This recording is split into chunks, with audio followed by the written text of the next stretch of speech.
Today, I'm going to give you a 6-ingredient fat burner tea recipe. This is most effective when had during breakfast and that too in empty stomach.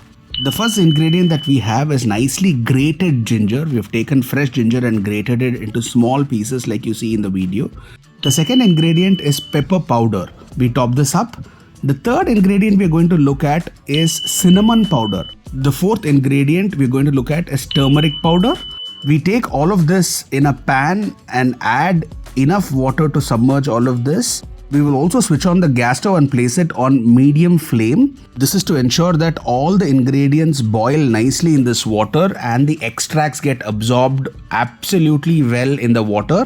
Once you see the water boiling and the vapor coming out, we can add our fifth ingredient, that is lemon juice. Then we add on our sixth ingredient, which is our honey.